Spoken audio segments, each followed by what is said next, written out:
주님께서 여러분과 함께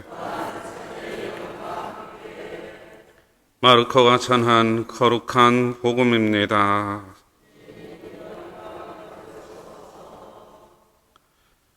그때 예수님께서 배를 타시고 건너편으로 가시자 많은 군중이 그분께 모여들었다.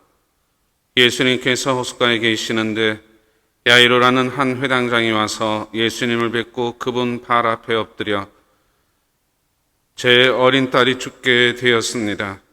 가셔서 아이에게 손을 얹으시어 그 아이가 병이나 다시 살게 해 주십시오 하고 간곡히 청하였다.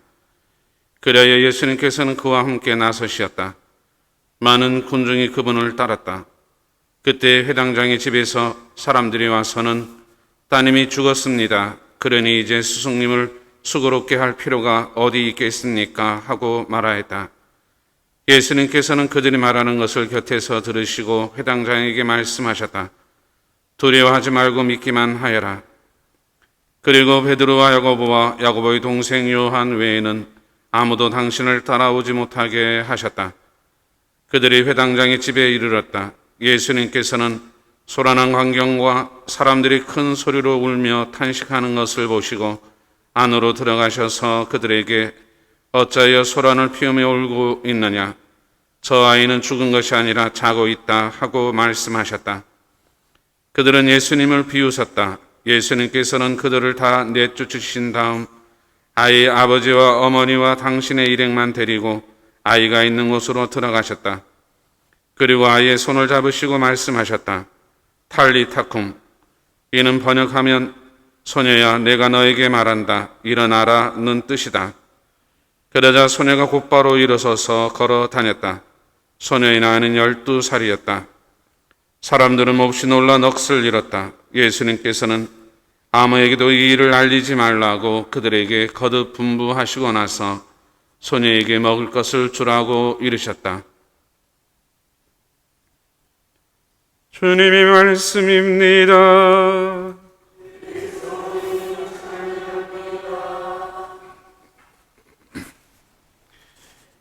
예, 오늘은 교황주일입니다. 그런데 그보다 앞서 오늘 우리 성당에 처음 오신 분 계십니까? 예비자로서 처음 오셨거나 아니면 다른 성당이나 다른 지역에서 손님으로 오신 분, 예, 잠깐 일어서 주시겠습니까? 예, 저 뒤에 계시네요. 예, 환영의 박수 부탁합니다. 예, 환영합니다. 예, 잘 오셨습니다. 예, 반갑습니다. 오늘 교황주의를 맞이해서 우리 교황님에 대해서 함께 묵상하는 시간을 갖도록 하겠습니다.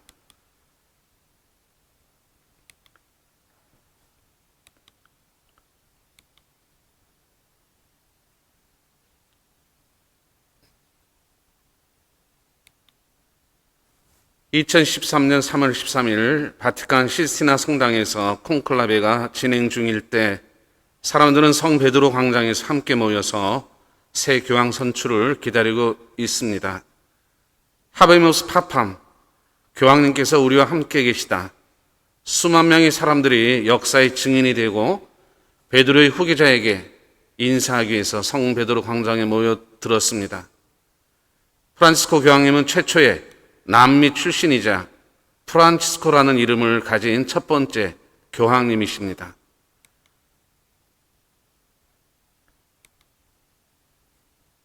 266대 교황으로 선출되셨고 교황명을 프란치스코라고 정하십니다.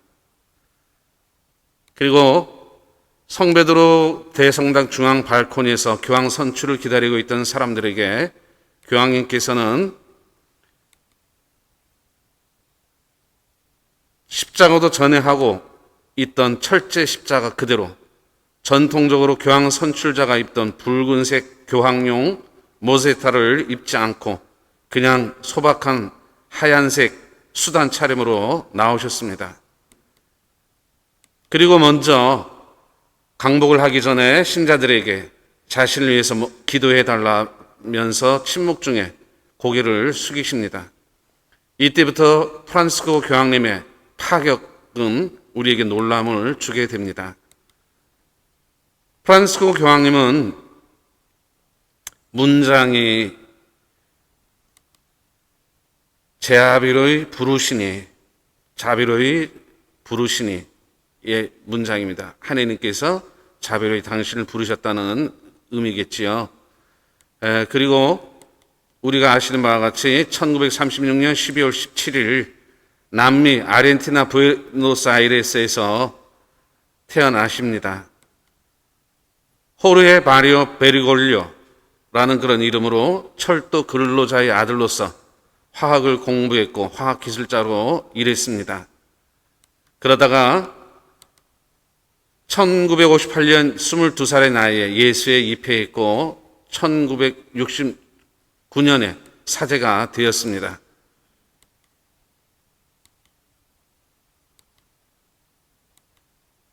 프란시스코 교황님은 소박함, 검소함, 또 친밀함, 우리에게 가까이 다가가려고 하고, 그리고 부드러움, 사랑, 봉사를 들 수가 있을 것입니다. 그래서 추기경 시절에도 전철 타고 사목 방문을 다닐 정도였습니다. 교황이 되고 나서 첫 번째 만찬 때 자신을 교황으로 선출한 동료 추기경들에게 프란시스코 교황님은 다음과 같은 농담을 하셨습니다. 여러분이 한 일을 하느님께서 용서해 주시기를. 여러분이 교황을 엉뚱하게 뽑았다는 그런 얘기겠지요. 말을 넘어서 실천의 본보기가 되십니다. 그래서 콘클라베 전에 묵었던 성직자형 호텔에서 숙박비를 자신이 직접 지불하시고, 그리고 추기경님과 버스를 타고 퇴근하셨고, 그리고 교황님으로 첫날 다른 날과 다름없이 이렇게 버스를 기다리면서 출근하십니다. 프란시스코 교황님이 사시는 것은 옛날 그 궁전이 아니라 그 근처에 있는 마르타 콘도가 있어요. 거기에서 이렇게 지내신다고 알려져 있습니다. 그리고 순방 가실 때도 가방은 직접 자신이 들고 다니시고, 양냄새 나는 목자로서 친근감을 가지고 양떼들에게 다가가려고 하십니다.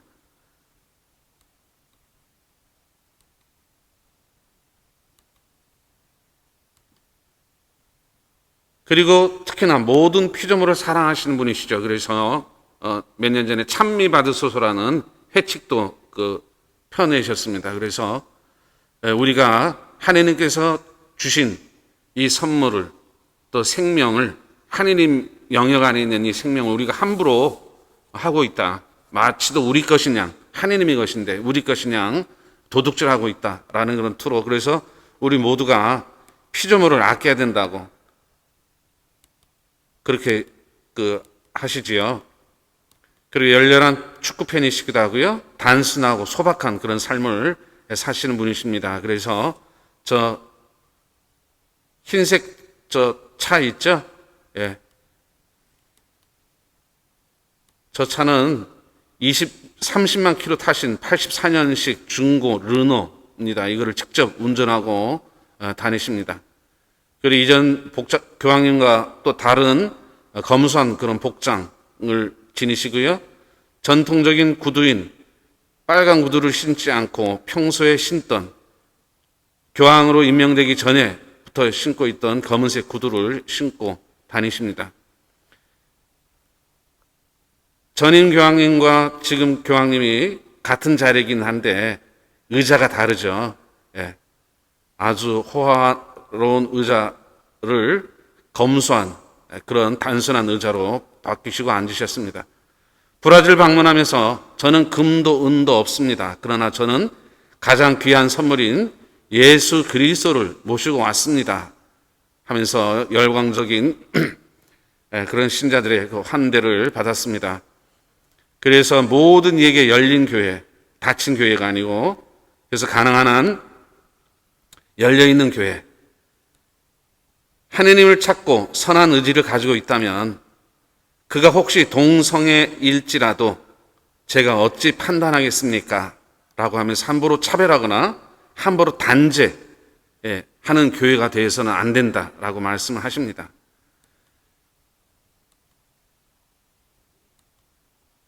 그리고 열렬한, 아까도 말씀드렸지만 환경론자로서 지구를 지키기 위해서 애쓰고 계시고, 내가 너희를 사랑한 것처럼 너희도 서로 사랑하여라. 이것이 나의 새 계명이다. 라는 예수님의 말씀을 몸소 실천하시는 분이십니다. 그리고 교회는 기관이 아니다. 정부기관처럼 그렇게 딱딱해서는 안 된다. 닫혀있어는 안 된다. 사랑이 실현되는 곳이어야 한다. 그래서 교회는 러브스토리이다. 라고 말씀을 하시면서 특히나 젊은이들, 어린이들을 무척 사랑하십니다. 가족끼리 얼마나 자주 고마워요 라는 말을 쓰고 있나요? 미안해요, 신뢰해요, 고마워요. 이 세 가지 말이 우리 일상생활의 기초입니다. 그래서 가족끼리 이 세 가지 말만 할 수 있어도 그 가족은 행복할 것입니다. 라고 말씀하십니다. 어린아이가 강론 때 올라서 가장 약하고 어려운 이들에게 이렇게 교황님께서는 관심을 가지시지요. 당신을 가장 필요로 하는 사람을 만날 때 당신의 마음은 점점 더 커집니다. 왜냐하면 이런 만남은 사랑할 수 있는 능력을 몇 배로 커지게 하기 때문입니다. 그리고 당신의 생신일에 노숙자를 초대하십니다. 이번 80주년 생신 때에도 노숙자들을 초대해서 함께 식사를 하는 게 보도되었고, 추기경 시절에도 평상복을 갈아입고 슬그머니 밖으로 빠져나가서 노숙자들에게 음식을 나눠주곤 하셨습니다. 그래서 프란치스코 교황님은 원래 계획이 없는 일을 종종 깜짝스럽게 하셔서 주변의 그 직원들, 수행원들을 아주 곤란하게 하죠. 그래서 세간에서는 슈퍼스타라고, 프란치스코 교황님을 80살 먹은 슈퍼스타라고 그렇게 얘기를 하시네요. 교황님은 여러 가지 말씀을 하셨는데, 특히 가난하고 힘없고 보잘것없는 이들을 부드러운 사랑으로 끌어안는 것이 교황이 해야 할 일이고 교회가 해야 하는 일이라고 말씀을 하십니다. 그리고 교회가 거리로 나가길 바랍니다. 우리 교회가 세속주의, 편안함, 성직주의 등 우리 교회 안에 가둬놓는 모든 것에 저항하길 바랍니다. 우리는 찻잔을 앞에 놓고 신학이나 논하는 점잖고 위험 또는 신자가 되면 안 됩니다. 가장 도움이 필요한 이들을 위해 무엇을 할 수 있을지 방법을 찾는 용감한 신자가 되어야 합니다. 라고 말씀하십니다. 한 사회가 얼마나 위대한가는 그 사회가 가장 궁핍한 이들을, 가난밖에는 아무것도 가진 것이 없는 이들을 어떻게 대하는지를 보면 알 수 있습니다. 라고 말씀하시죠. 그리고 모든 형제들이란 회칙을 작년에 반포하셨습니다. 세 번째 회칙인데, 인간의 형제와 사회적 우애를 다루는 사회 회칙입니다. 교황님께서는 코로나 바이러스 감염증의 전 세계적인 확산으로 인류의 거짓 안전뿐 아니라 인류 공동체의 중요성이 백일하에 드러났다고 말씀하시면서 남녀노소를 막론하고 모든 사람의 취약성을 연대와 배려의 자세로, 곧 착한 사마리아인이 지녔던 이웃됨의 자세로 돌보자고 권고하십니다. 착한 사마리아 사람이 되어야 한다. 우리가 이 시대에 특히나 형제를 위해서. 우리 교구 사목 교수도 형제이지요.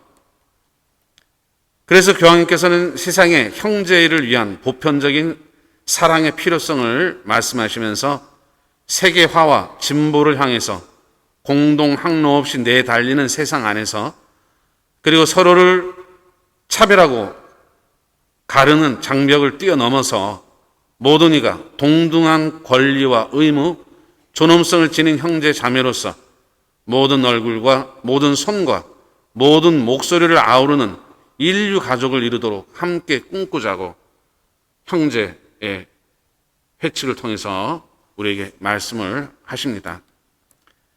이제 교황주의를 우리가 지내면서 프란시스코 교황님의 축복을 여러분들에게 전해드립니다. 그리고 여러분 행복하세요 라고 교황님께서 말씀하시네요.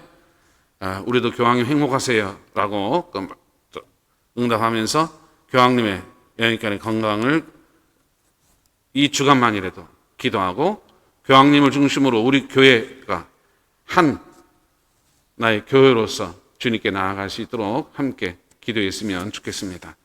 잠시 묵상하겠습니다.